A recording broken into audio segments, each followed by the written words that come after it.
Anna hatte schon viel von Düsseldorf gehört, aber noch nie die Gelegenheit gehabt, die Stadt persönlich zu erleben. Nach ihren erfolgreichen Geschäftsreisen durch Hamburg, Berlin und andere deutsche Städte fand sie sich endlich auf dem Weg nach Düsseldorf wieder. Sie war neugierig, wie die Stadt im Vergleich zu ihren anderen Erfahrungen abschneiden würde. Bei ihrer Ankunft fiel ihr sofort die moderne Architektur auf. Die Gebäude entlang des Medienhafens waren echte Kunstwerke und die Rheinuferpromenade war voller Leben. Sie konnte es kaum erwarten, mehr zu entdecken. Da sie am späten Nachmittag ankam, beschloss Anna, sich erst einmal in ihrem Hotelzimmer frisch zu machen und dann die Stadt zu erkunden. Sie hatte für den nächsten Tag bereits mehrere Meetings mit potenziellen Geschäftspartnern angesetzt, aber der Abend war noch frei. Ihr erster Stopp war die Königsallee, bekannt für ihre Luxusgeschäfte und Boutiquen. Düsseldorf ist definitiv ein Ort für Modebewusste, dachte Anna, als sie die elegant gekleideten Menschen beobachtete. Am nächsten Tag standen 3 Meetings auf ihrem Plan. Der erste Termin führte sie in ein Bürogebäude in der Nähe des Hauptbahnhofs. Herr Schneider, ein potenzieller Kunde, empfing sie herzlich. »Wie finden Sie Düsseldorf bis jetzt?« fragte er. »Die Stadt ist wirklich beeindruckend. Vor allem die Architektur und die Königsallee haben es mir angetan«, antwortete Anna. Das Meeting verlief gut und Anna hatte das Gefühl, dass hier echte Geschäftsmöglichkeiten bestanden.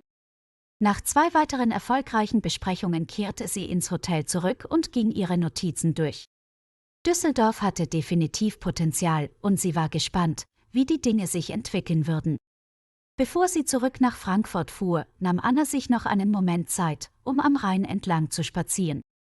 Die Sonne war gerade untergegangen und die Stadt schien im Abendlicht zu glänzen.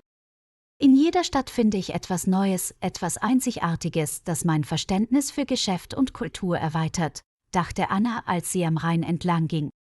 Mit diesem Gefühl der Zufriedenheit und der Vorfreude auf weitere Entdeckungen stieg sie in den Zug zurück nach Frankfurt.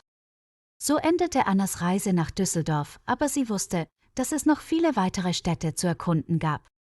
Ihr Beruf als Contadora gab ihr nicht nur die Möglichkeit, Zahlen und Bilanzen zu analysieren, sondern auch die vielfältige Kultur- und Geschäftswelt Deutschlands kennenzulernen. Und das machte ihre Arbeit wirklich lohnenswert. Anna war wieder in Frankfurt, aber die Erinnerungen an Düsseldorf ließen sie nicht los.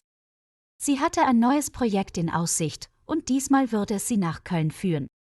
Doch bevor sie ihre nächste Reise antrat, wollte sie die gewonnenen Erkenntnisse nutzen, um ihr Geschäft auszubauen. Sie setzte sich mit Herrn Schneider und den anderen Kontakten aus Düsseldorf in Verbindung, schickte Angebote und plante, wie sie ihre Dienstleistungen am besten präsentieren konnte. Und schon bald kam die positive Antwort: Sie hatten einen Vertrag. Nach einigen Wochen der Vorbereitung war es dann soweit. Anna machte sich auf den Weg nach Köln. Die Zugfahrt dorthin gab ihr Zeit, über ihre bisherigen Erfahrungen nachzudenken. Wie unterschiedlich jede Stadt war, wie einzigartig jede Geschäftskultur. In Köln angekommen, wurde sie sofort von der beeindruckenden Silhouette des Kölner Doms begrüßt. Diese Stadt war älter, mit einer tiefen geschichtlichen und kulturellen Bedeutung. Mal sehen, was Köln geschäftlich zu bieten hat, dachte sie, während sie ein Taxi zum Hotel nahm. Am ersten Abend entschied sie sich, die Altstadt zu erkunden. Die engen Gassen, die historischen Gebäude und natürlich der Dom, alles erfüllte sie mit Ehrfurcht. Sie aß in einem gemütlichen Restaurant am Rhein und probierte das berühmte Kölsch. Am nächsten Tag begannen ihre Geschäftstermine. Sie traf sich mit Frau Müller, einer Unternehmerin aus der Marketingbranche. Wie unterscheidet sich die Geschäftswelt in Köln von der in Düsseldorf?, fragte Anna. Nun, Köln hat eine sehr kreative Atmosphäre, erklärte Frau Müller. Wir haben viele Medienunternehmen und die Menschen hier sind vielleicht ein bisschen lockerer. Das Gespräch verlief gut und Anna spürte, dass auch hier Geschäftsmöglichkeiten warteten. Nach einem langen Tag voller Meetings und Diskussionen zog sie sich in ihr Hotelzimmer zurück. Bevor sie Köln verließ, machte sie einen letzten Spaziergang entlang des Rheins.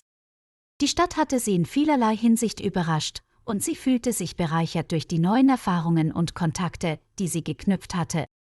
Während sie im Zug saß, der sie zurück nach Frankfurt brachte, dachte sie darüber nach, welche Stadt sie als nächstes besuchen würde. Es gab so viel mehr zu entdecken und zu lernen. Und mit jedem neuen Ort, den sie besuchte, wuchs nicht nur ihr Geschäft, sondern auch ihr Verständnis für die Vielfalt und die Möglichkeiten, die Deutschland zu bieten hatte. Die Reisen gingen weiter, die Geschäfte florierten, und Anna fühlte sich jeden Tag ein bisschen mehr als Weltbürgerin und Unternehmerin. Und sie wusste, dass dies nur der Anfang war.